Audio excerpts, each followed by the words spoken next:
Reclaiming Southwest Chicago is a holistic effort rooted in organizing, intended to build back parts of our neighborhood that were really ravaged by the foreclosure crisis.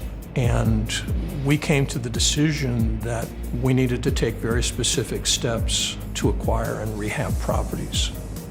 The target area, it's 20 square blocks in the eastern part of Chicago Lawn, and there were 93 vacant addresses within that target area. 4 years later, the number's down to 21. Our primary target audience for homeowners and for renters is people who are part of institutions in the neighborhood. And our interest is in building back the cohesion that can make this an extraordinary place to live. We've had some remarkable allies beyond SWAP member institutions. United Power for Action and Justice, Bryn Shore Development are two key partners. One of the reasons why we have a great partnership with SWAP is that they are the community.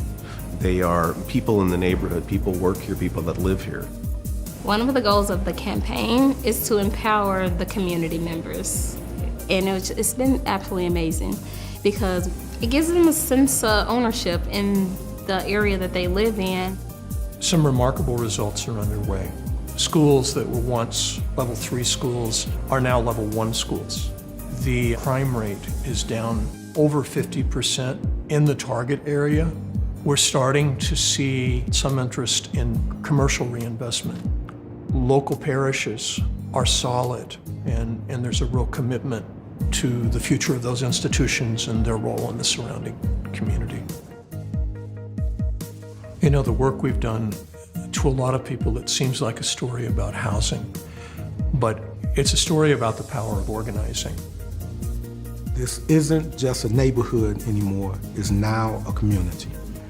The thing that's most significant to me is, the seeing of people's life changes, that we had an effect upon people's life for the betterment. And that's remarkable.